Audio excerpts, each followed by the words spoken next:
The shuttle bay doors opened with a soft hiss as Park Hyun-woo stepped onto the neutral space station orbiting Kepler 442. The metal floor beneath his polished black shoes rang with each careful step. Behind him walked three other humans, each carrying diplomatic cases and wearing the dark blue uniforms of Earth's colonial alliance. The war had been going on for 3 years now, and today might be the day it finally ended.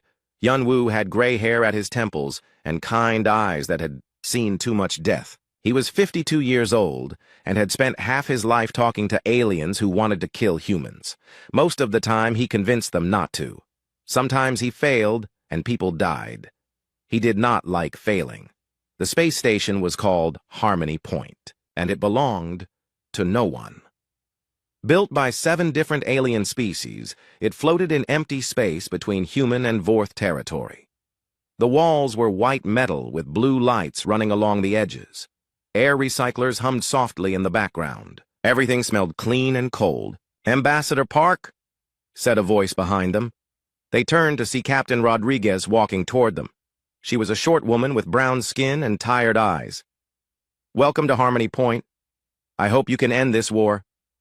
"That is why we are here," Hyun-woo said in his calm voice. He spoke English with a slight accent that made people trust him. "Are the Vorth already here?" "They arrived 2 hours ago," Rodriguez said. Her face showed worry. "Their leader is War Commander HFY. He has a bad reputation." Kim So-ra stepped forward. She was tall for a Korean woman with short black hair and muscles that showed even through her diplomatic uniform. Before becoming a diplomat, she had been a colonel in the colonial marines. She had killed many Vorth soldiers during the war. "What kind of reputation?" "The kind that makes entire colonies surrender before he even lands," Rodriguez said. "He destroyed the civilian station at Kepler 186. 12,000 people died. He did it to send a message." Lee Dong-min adjusted his glasses and made a note on his tablet. He was the team's expert on alien biology and culture. He knew more about Vorth behavior than most humans. "Has he shown any signs of aggression since arriving?" "He demanded the best quarters and the largest meeting room," Rodriguez said. "His guards are carrying weapons even though station rules forbid it. When I told him about the weapons ban, he just stared at me until I walked away." Choi Ye-jin was the youngest member of their team at 28. She handled all communications and could speak 17 different alien languages, including 3 Vorth dialects. "What does he look like?" "Big," Rodriguez said. "Even for a Vorth, maybe 8 feet tall with scars all over his face and arms. His claws are longer than my fingers. When he talks, his voice sounds like rocks grinding together." Hyun-woo nodded, slowly. He had read HFY's file during the journey to Harmony Point. The Vorth commander had won 43 battles during his career. He had never retreated from a fight. He had personally killed over 300 enemy soldiers with his bare claws. Most importantly, he had never signed a peace treaty with anyone. "When do we meet?" Hyun-woo asked. "In 2 hours," Rodriguez said. "I suggest you rest first. You will need your strength." Their quarters were small but comfortable. 4 rooms connected to a central living area with a view of the stars through a large window. Hyun-woo sat in a chair and looked out at the distant sun of Kepler 442. Somewhere around that star were 5 human colonies with 30 million people. If these talks failed, those people might die. So-ra sat across from him, cleaning her sidearm. Even though weapons were banned, she had hidden a small pistol in her diplomatic case. Old habits from her military days. "Do you think he will try to intimidate us?" "Yes," Hyun-woo said without looking away from the window. "That is what Vorth do. They believe fear makes enemies weak." "Will it work?" Dong-min asked from where he was reading alien cultural files. "No," Hyun-woo said. His voice was very calm. "Fear is not something humans carry for long." Ye-jin was setting up her translation equipment in the corner. The devices would convert Vorth speech into human languages in real time. They would also record everything said during the meetings. "The files say Vorth respect strength above all else. Should we show strength?" "We will show them what strength really looks like," Hyun-woo said. He finally turned away from the window.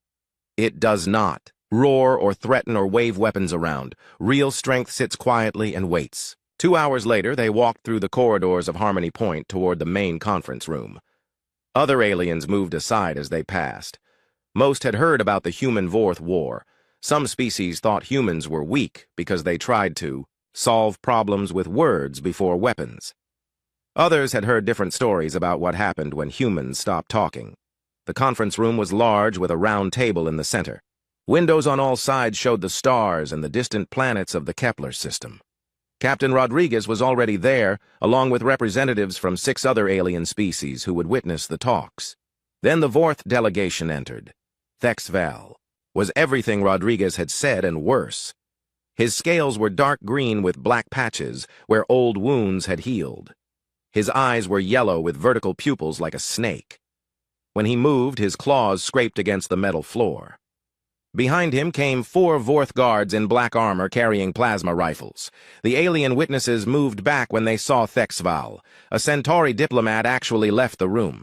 The war commander noticed and smiled, showing rows of sharp teeth. "So these are the humans," HFY said in heavily accented English. His voice was deep and rough like stones being crushed. "You are smaller than I expected."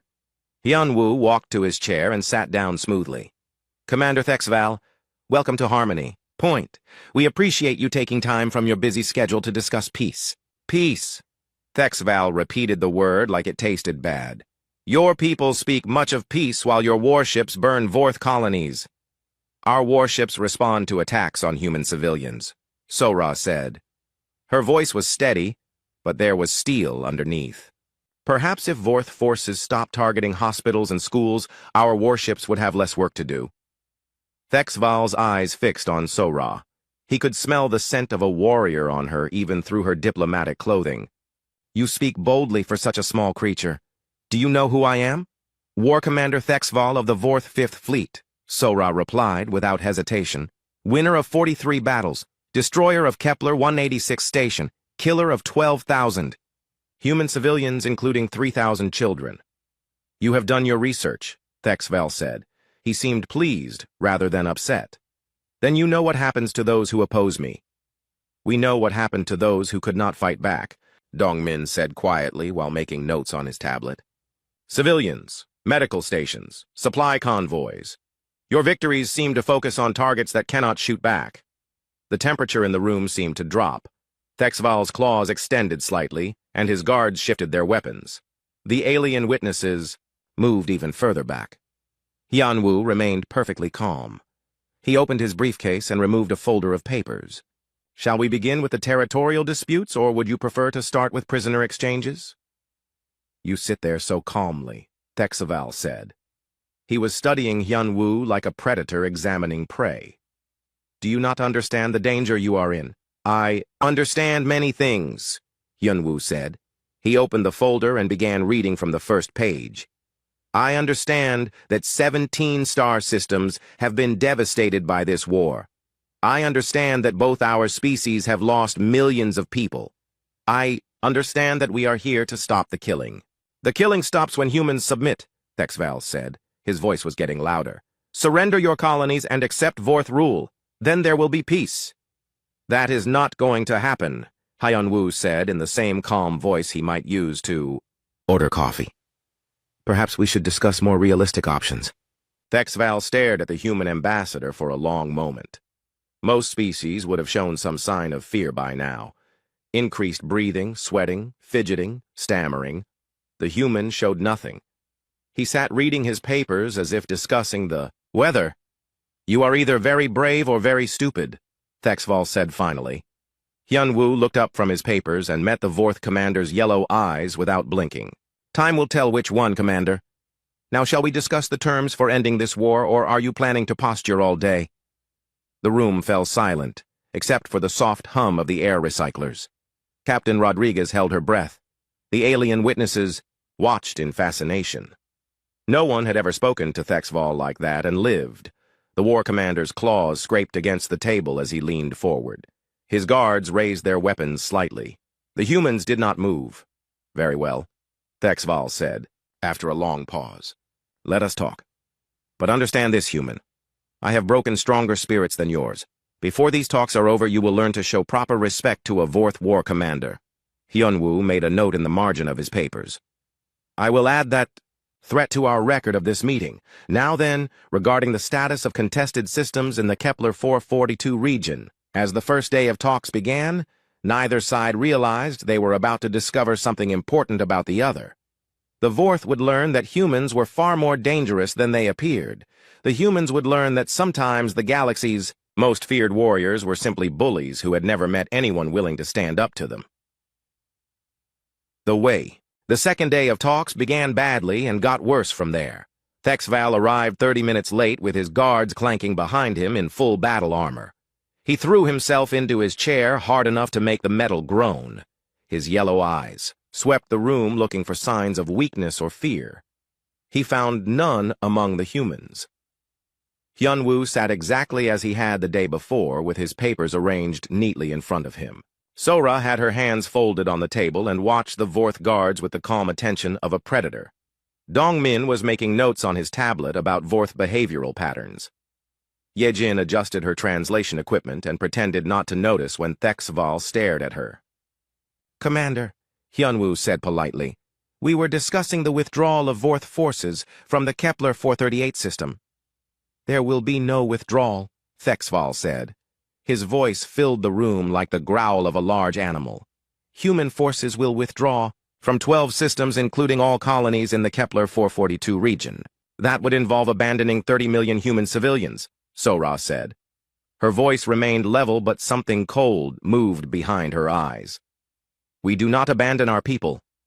Then they will serve the Vorth Empire," Thexval said. "Those who resist will die. Those who submit will live as slaves. This is mercy."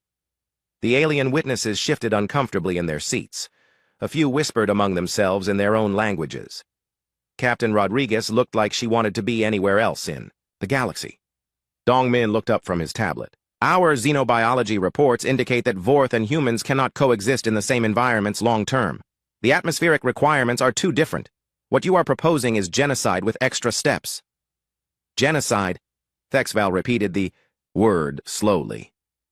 "You use this word as if it means something to me. I have destroyed 7 species during my career. Some fought well, others begged for mercy. All are now extinct." 7 species, Yejin said quietly. She was still adjusting her equipment, but her hands had stopped moving. "That you admit to." "That I am proud of," Thexval corrected.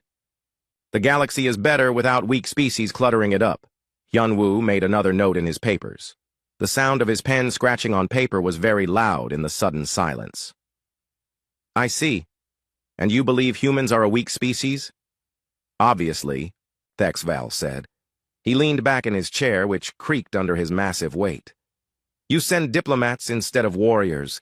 You try to solve problems with words instead of claws. You waste time caring for the weak and sick instead of letting them die. Yes, humans are weak." "Interesting perspective," Hyunwoo said. He turned a page and continued reading.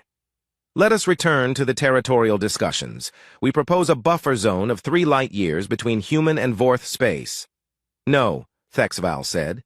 "Vorth space expands until it meets resistance worth respecting. So far, humans have provided no such resistance. The Battle of Proxima Station might suggest otherwise," Sora said. "Your forces lost 8 heavy cruisers and 15,000 troops." "A minor setback." Thexval waved one clawed hand dismissively. "Human luck. It will not happen again." "Human luck," Dongmin repeated thoughtfully. "Is that what you call it? When a single human destroyer holds off your entire fleet for 6 hours?" Thexval's eyes narrowed. "The destroyer was destroyed. After ramming your flagship and crippling it," Sora added. "The captain went down with his ship after launching every torpedo he had. Very human behavior." "Wasteful human behavior," Thexval said, but something in his voice suggested he was not entirely convinced. The talks continued for 3 more hours with no progress. Thexval demanded complete human surrender. The humans offered reasonable compromises. The war commander grew more frustrated with each passing minute.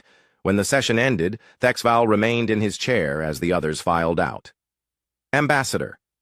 "Park," he called. "A word." Hyunwoo stopped and turned back. His team hesitated at the door.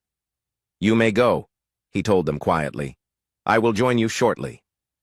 Ambassador, Sora said. Her hand moved slightly toward her hidden weapon. It is fine, Colonel, Hyunwoo said. The commander and I are both civilized beings. When the room was empty except for Thexaval, his guards, and Hyunwoo, the Vorth commander stood to his full height of 8 feet. His shadow fell across the human diplomat like a dark cloud. You are trying my patience, little human, Thexaval said. He stepped closer until he loomed over Hyunwoo, who remained seated. Do you know what I did to the last diplomat who wasted my time? I read the report, Hyunwoo said calmly. You killed Ambassador Veltoth of the Rigel Confederation, along with his entire delegation. Then you glassed their homeworld from orbit. Exactly, Thexaval said. His claws extended to their full length of 6 inches. They were sharp enough to cut through steel. 40 billion Rigelians died because their diplomat annoyed me. I noted that in my files as well, Hyunwoo said. He opened his briefcase and removed a fresh notebook. War crime number 47, if I recall correctly. Thexaval blinked. Most species would be terrified by now. The human was taking notes. War crime? Mass murder of civilians, destruction of cultural sites, violation of diplomatic immunity, Hyunwoo said as he wrote. The Galactic Council has a very long list of charges against you. Would you like me to read them? The Galactic Council fears me, Thexaval said.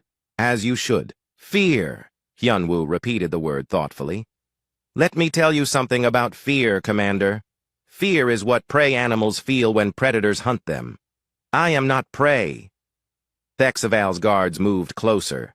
Their plasma rifles hummed with barely contained energy. The war commander smiled, showing all his sharp teeth. No, Thexaval said. Then what are you? Hyunwoo looked up from his notebook and met the alien's yellow eyes. I am a human diplomat.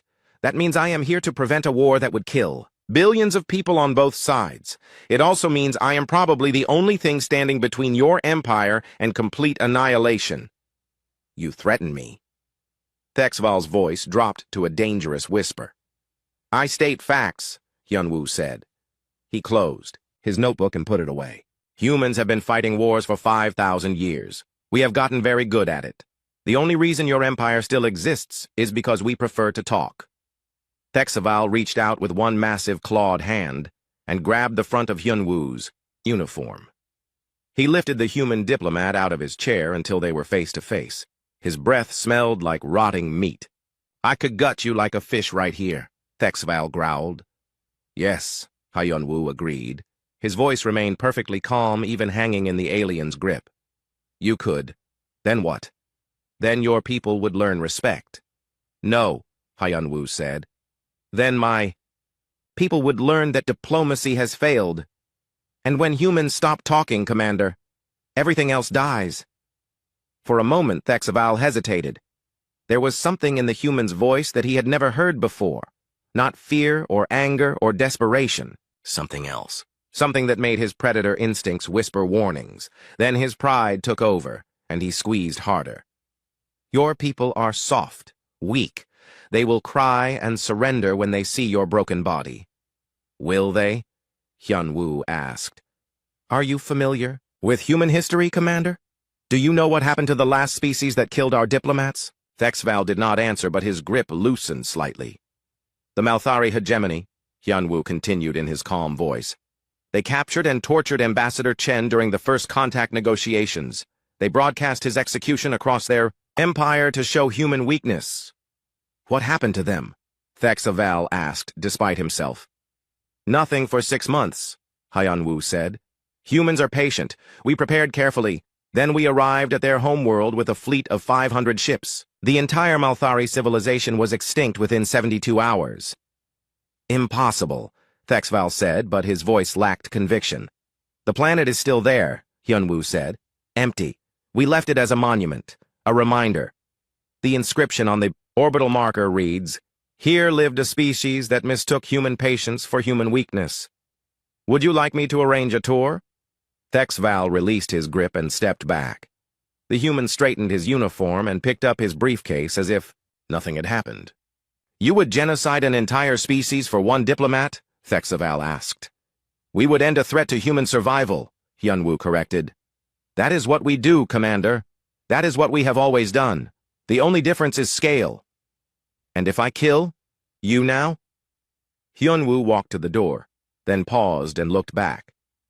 Then tomorrow, there will be 500 human warships in orbit around every Vorth world. And the day after that, there will be no more Vorth Empire. He left the room, leaving Thexaval standing alone with his guards. The war commander stared at the door for a long time. For the first time in his long career of conquest and destruction, he was beginning to understand that he might have made a serious mistake. The humans were not what they seemed. Behind their diplomatic words and peaceful gestures was something far more dangerous than anything he had ever encountered. They were predators pretending to be prey, and he was beginning to realize that he might be the one being hunted. The third day started differently. Thexval had not slept well after his private meeting with Ambassador Park. He kept thinking about the human's calm voice describing the extinction of an entire species. The Malthari had been a proud warrior, race with advanced technology and a powerful fleet. If the humans had truly destroyed them so completely, then perhaps these negotiations required more thought. But when morning came, his pride overruled his caution. No alien had ever spoken to him the way the human diplomat had. No one had ever threatened him and lived. His reputation across the galaxy was built on fear and violence. If word spread that a soft human had intimidated him, his enemies would see weakness. He could not allow that. Thexval entered the conference room with a new plan. The humans thought they were clever with their calm words and hidden threats. Today he would show them what real fear looked like. Today he would break their composure and make them beg. The human delegation was already seated when he arrived. Hyunwoo sat reading his papers as if yesterday's confrontation had never happened. Sora watched the door with alert eyes. Dongmin typed notes on his tablet. Yejin tested her translation equipment. They looked exactly the same as they had for 2 days. Calm, professional, unafraid. It made Thexaval angry. Ambassador Park, he said as he took his seat. I trust you slept well. Very well, thank you, Hyunwoo replied without looking up from his papers. Shall we continue with the territorial discussions? In a moment, Thexval said. He gestured to his guards who moved to new positions around the room. First, I think we need to establish some ground rules for these negotiations. Captain Rodriguez looked nervous. The alien witnesses shifted in their seats. They could sense the tension building like pressure before a storm. What sort of ground rules? Hyunwoo asked. He still had not looked up from his papers. Rules about respect, Thexaval said. About knowing one's place in the natural order. About understanding who has power and who does not. I see, Hyunwoo said. He made a note in the margin of his document. And you feel these rules have not been clear? Very unclear, Thexval said. He stood up slowly, his 8-foot frame casting a shadow across the table. Perhaps a demonstration would be helpful. That was when Sora's hand moved toward her weapon. That was when Dongmin stopped typing. That was when Yejin looked up from her equipment with sharp eyes.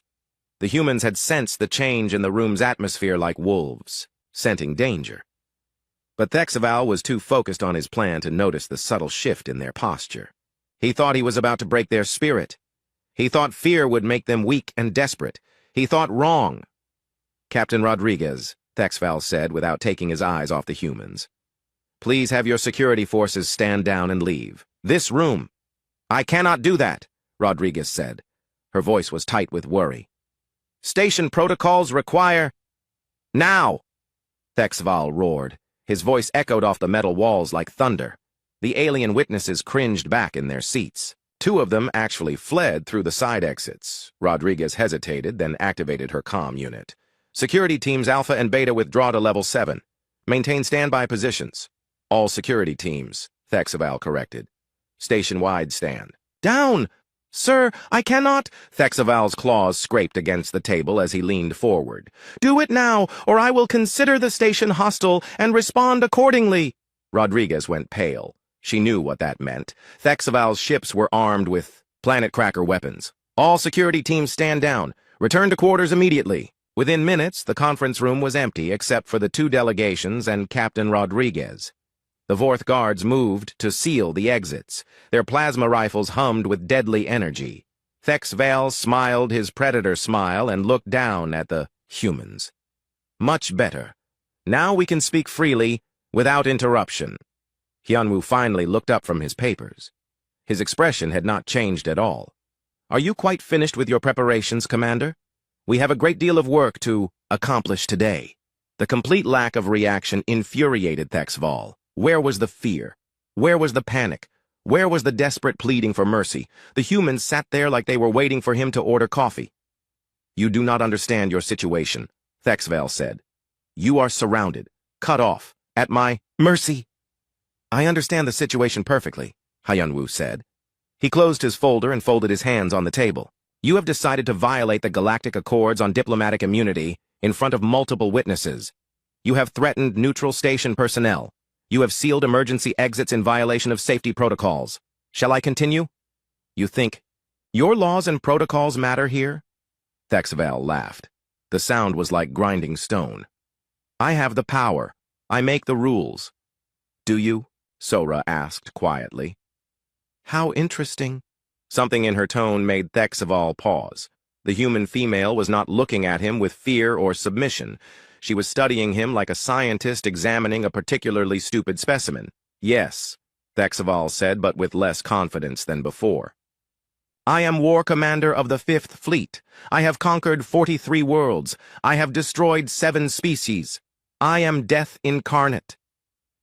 You are a bully, Dongmin said without looking up from his tablet, and not a particularly clever one.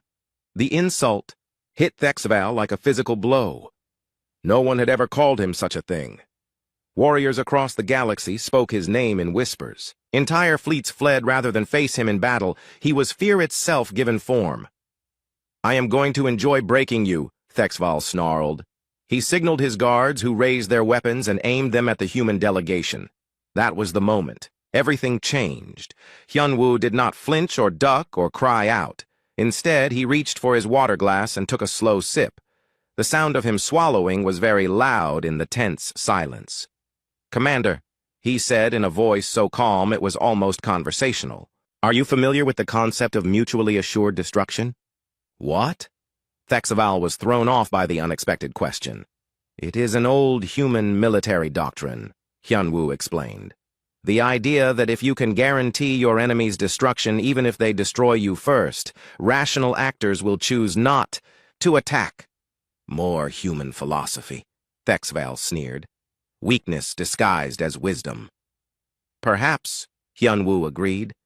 But here is the interesting thing about mutually assured destruction, Commander. It only works if both sides are rational. He set down his water glass and looked directly into Thexval's yellow eyes. When he spoke again, his voice carried a subtle change. Still calm, still polite. But now there was something underneath it. Something cold and patient and utterly without mercy. You see, Commander, you have made a critical error in judgment. You have confused human restraint with human weakness. You have mistaken our preference for diplomacy as inability to wage war. You have assumed that because we choose not to destroy you, we cannot destroy you. Human words, Thexval said, but his voice lacked its earlier confidence. Human facts, Hyunwoo corrected. Let me share some data with you. The human fleet currently has 147 ships within 6 hours of this station, another 300 within 24 hours. Our nearest battle group includes the CNS. Retribution, a dreadnought-class vessel with enough firepower to sterilize a small moon. Thexval's claws twitched. You are bluffing. Am I? Hyunwoo asked. Ye-jin, would you please activate the tactical display? Ye-jin touched her tablet, and suddenly the air above the conference table filled with a 3-dimensional star map. Red dots marked human ship positions. There were a lot of red dots. Each red marker represents a human warship. Hyunwoo explained in his terrifyingly calm voice. As you can see, we did not come here unprepared. Standard diplomatic protocol when dealing with hostile species. Thexval stared at the display. The human fleet positions formed a perfect encirclement of Vorth space. If those ships moved simultaneously, they could strike every major Vorth world within days. This proves nothing, he said, but sweat was beginning to form on his scaled skin. Your ships are too far away to help you now. True, Hyunwoo agreed. But you seem to be under the impression that I need help. He stood up slowly and walked around the table until he was standing directly in front of the massive Vorth commander. Thexaval was 8 feet tall and weighed over 400 pounds. His claws could slice through steel. His jaw could crush bones. He was a living weapon bred for war. Hyunwoo was 5 feet 8 inches tall and weighed 160 pounds. He wore a diplomat suit and carried only papers and a pen. By any measure, he should have been terrified. Instead, he looked up at the alien warrior and smiled. It was not a nice smile. "Commander," he said in a voice that somehow filled the entire room, despite being barely above a whisper. "You seem to have mistaken patience for weakness. That was your last mistake." The words hit Thexval like a physical blow. Suddenly he realized that the calm, polite human diplomat standing before him was not prey at all. He was something far more dangerous. He was a predator who had been pretending to be harmless, and now the pretending was over. "What are you?" Thexaval whispered. Hyunwoo's smile grew wider and somehow less human. "I am what happens when you threaten my species, Commander. I am what your empire will face if these negotiations fail. I am the alternative to peace." In that moment, standing in the sealed conference room, surrounded by his own guards and facing an unarmed human diplomat, the silence in the conference room stretched like a wire about to snap. Thexaval stood frozen, his yellow eyes locked on the small human diplomat who had just spoken words that chilled him to his bones. Around them, his guards shifted nervously, their weapons still trained on the human delegation, but their confidence shaken. Sora chose that moment to stand up. Her movement was smooth and controlled like a dancer or a killer. "Ambassador," she said, in a voice that carried the authority of someone who had led troops into battle, "shall I inform the commander what happened to the last alien force that threatened a human diplomat?" Hyunwoo nodded once. "Please do, Colonel." Kim. The title hung in the air like a revealed weapon. Colonel, not just a diplomatic aide. Thexaval's predator instincts screamed warnings as he realized the humans had been hiding their true nature from the beginning. "The Battle of Proxima Station," Sora began, her voice taking on the tone of someone reciting a military report. "Star date, 2384.7. The hegemony attacked and destroyed a human diplomatic vessel carrying Ambassador Chen and his delegation. They broadcast the execution across their empire to demonstrate human weakness." She paused and looked directly at Thexval. "They learned too late that killing human diplomats is considered an act of war by every human government, military, and civilian population." "Impossible," Thexval said, but his voice lacked conviction. "One ship cannot justify—" 72 hours, Sora continued as if he had not spoken. That is how long it took for the human colonial fleet to mobilize. 500 ships, 800,000 troops, 15 planetary bombardment platforms. Dongmin looked up from his tablet where he had been typing throughout the confrontation. "The xenobiological reports are fascinating," he said in a conversational tone that somehow made his words more terrifying. "The hegemony homeworld had a population of 12 billion. After the human response, the planet supported exactly 0 complex life forms." "You are lying," Thexval said, but sweat was now flowing freely down his scaled face. "No species would commit genocide over one diplomat." "Not genocide," Yejin corrected quietly. She was still sitting at her translation equipment, but her fingers were no longer adjusting controls. They were dancing across hidden weapon interfaces. "Pest control." The casual way she said it sent ice through Thexaval's veins. These humans were not diplomats pretending to be warriors. They were warriors pretending to be diplomats. Hyunwoo walked back to his chair and sat down. His movements were unhurried and controlled. "You see, Commander, you have been operating under a fundamental misunderstanding about human nature. You believe we are weak because we prefer to talk rather than fight. You think compassion is the same as cowardice. You assume that because we try to save lives, we cannot take them." He opened his briefcase and removed a small device that projected holographic images above the table. The first image showed a beautiful blue and green world orbiting a yellow star. "This was Malthar Prime," Hyunwoo said.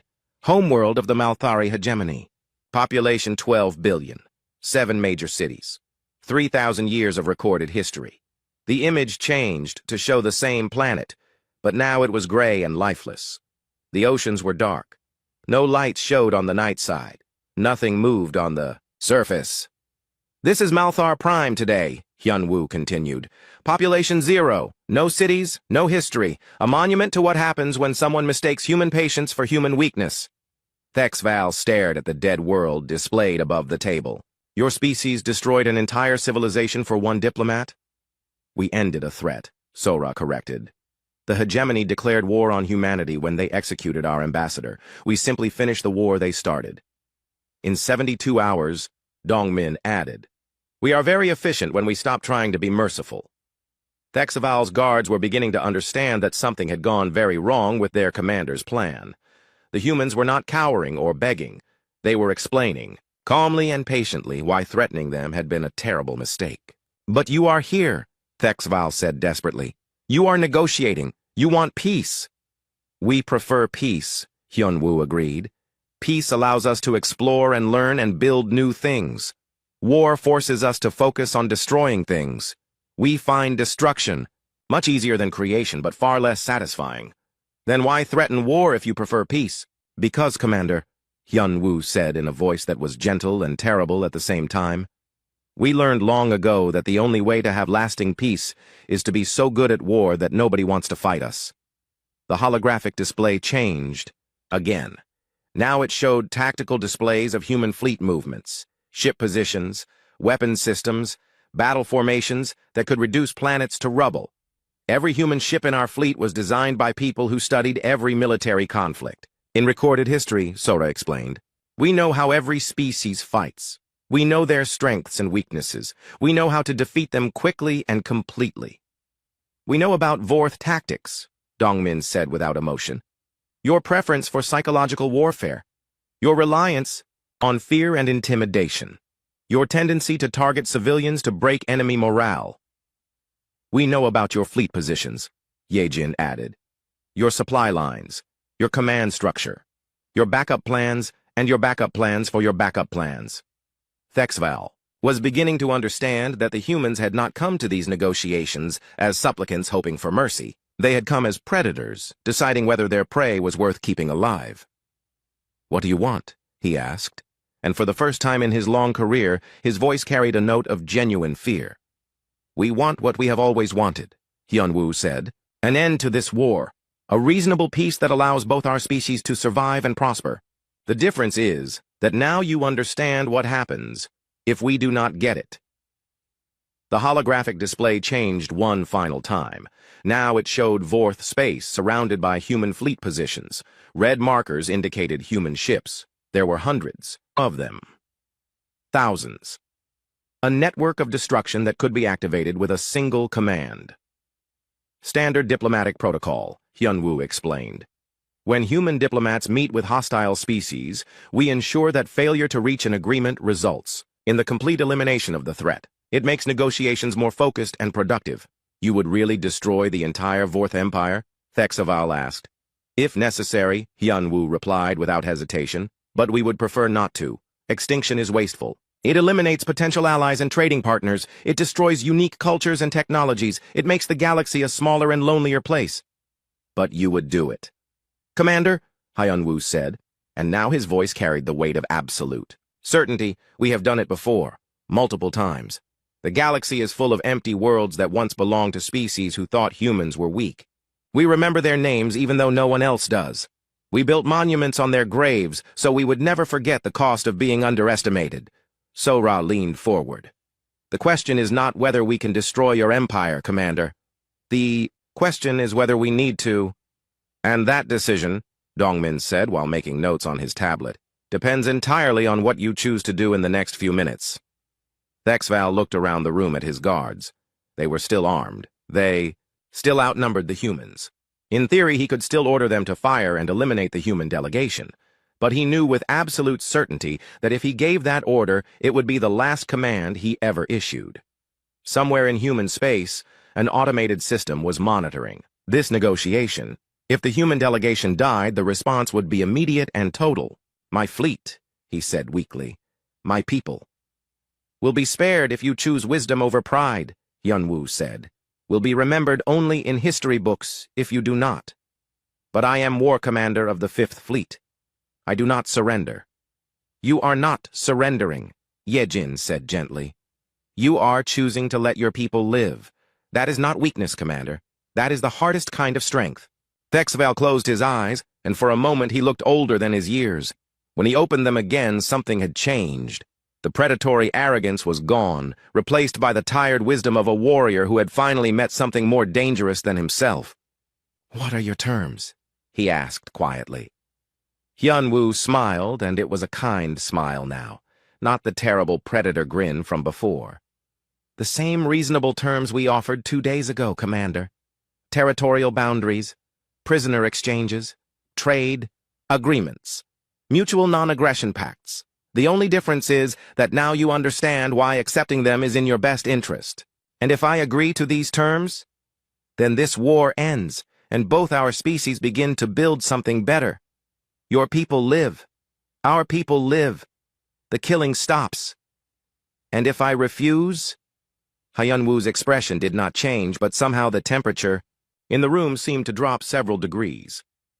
Then this conversation never happened. You never threatened human diplomats. You never violated station protocols. You simply suffered an unfortunate accident during routine negotiations. The implications hung in the air like a sword. Thexval would die. His guards would die. His fleet would be destroyed. His empire would be erased. And the official records would show that it had all been a tragic misunderstanding. I understand, Thexval said finally. I choose wisdom. Excellent, Hyunwoo said.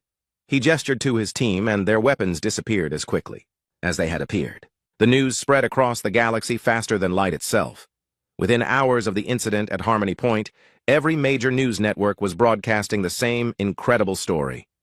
War Commander Thexval, the most feared military leader in Vorth history, had been seen on security footage sitting calmly across from human diplomats, discussing peace terms like a civilized being. The footage showed Thexval entering the conference room in full battle rage, his guards armed and ready for violence. It showed him sealing the exits and threatening the human delegation. Then something happened that the cameras could not quite capture. The audio was too low and the angles too poor to show exactly what the humans said, but whatever it was had transformed the most dangerous predator in known space into a cooperative negotiator in less than 10 minutes. The reaction was immediate and galaxy-wide.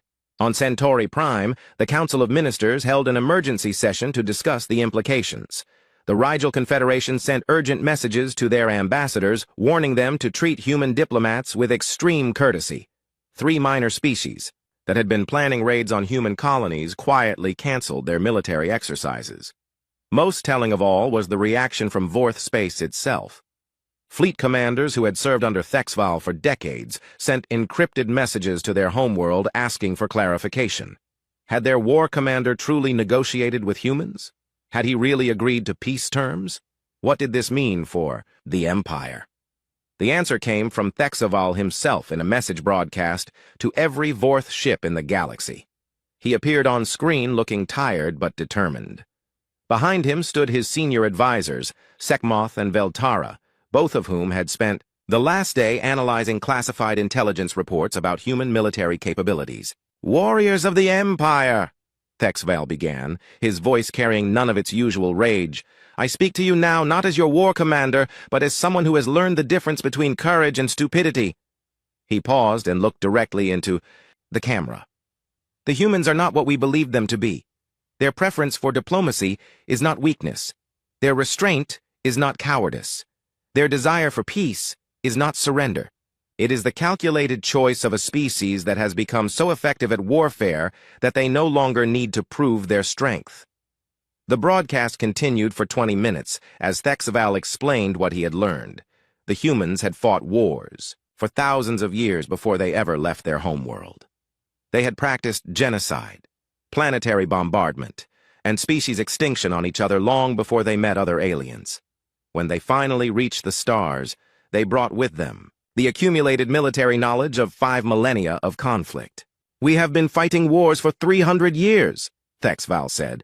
"They have been fighting wars for 5,000. We destroy our enemies. They study their enemies, learn everything about them, then eliminate them so completely that nothing remains but empty worlds and warning monuments. Sekhmoth stepped forward to address the camera. Our intelligence services have confirmed the ambassador's claims. The human species has completely exterminated at least 7 alien civilizations in the past century. In each case, the official records list the cause as threat to human survival or violation of diplomatic immunity. Veltara added her own analysis. The humans maintain detailed records of every species they have encountered. They know our strengths, our weaknesses, our tactical preferences, and our technological capabilities. They have been preparing to destroy us since first contact. The only reason we still exist is because they have chosen to let us live. The message ended, with Thexval announcing his decision to sign the peace treaty with full territorial concessions to human demands. This is not surrender, he said firmly. This is survival. The humans have shown us mercy by offering peace instead of extinction. We would be fools not to accept it. The reaction in Vorth space was swift and decisive.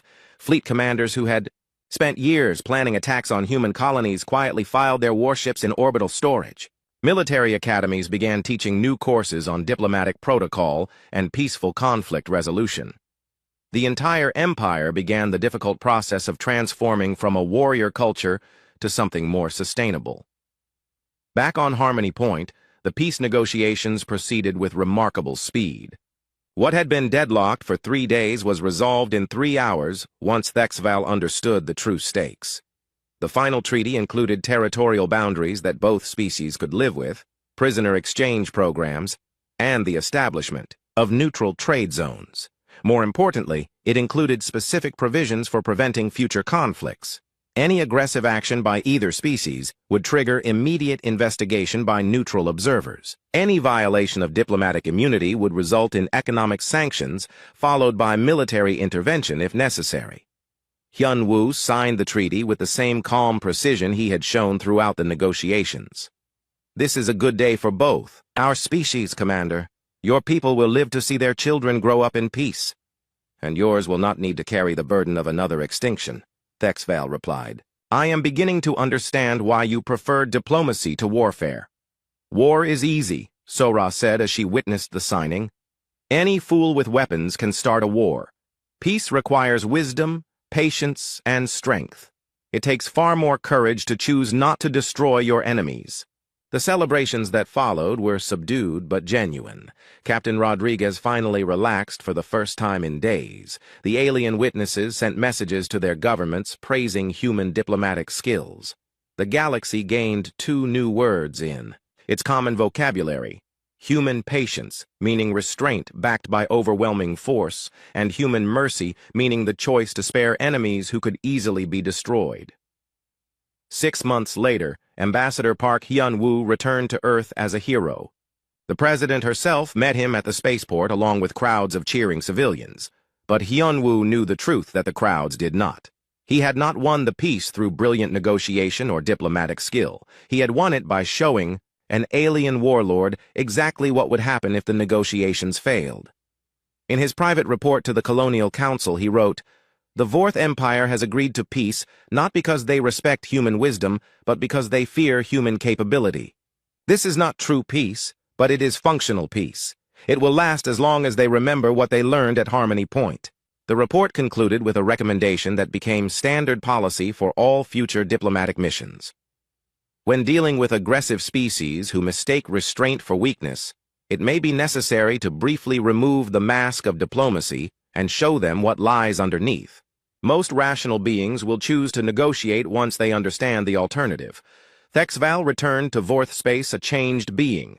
He spent his remaining years not as a war commander but as a teacher, training young Vorth officers in the arts of diplomacy and peaceful conflict resolution.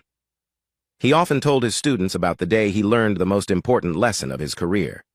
"I thought humans were weak because they preferred to talk instead of fight," he would say. "I learned that they prefer to talk because they are too good at fighting. When a species becomes capable of casual genocide, conversation becomes their greatest act of mercy." The war that had raged for 3 years ended not with glorious battle or heroic sacrifice, but with a quiet signing ceremony in a conference room. Both species went home to rebuild their worlds and plan for a future without constant warfare. And somewhere in human space, automated systems continued to monitor Vorth communications and fleet movements, ready to activate the galaxy's most efficient military machine if the peace ever failed. The humans hoped they would never need to use those systems again. But they kept them ready just in case. Because as Ambassador Park had explained to War Commander Thexval in that moment of terrible truth, humans had learned long ago that the best way to ensure peace was to be so devastatingly good at war that no rational enemy would ever choose to fight them. The galaxy was a safer place because the most dangerous species in it preferred to build rather than destroy. But it was also a more dangerous place because everyone now knew what happened to those who forced humanity's hand. The empty worlds scattered throughout known space served as monuments to that knowledge. Silent warnings that some species were too dangerous to threaten and too patient to provoke. The humans had shown mercy to the Vorth Empire by teaching them this lesson with words instead of weapons. It was a mercy they hoped they would never need to withdraw.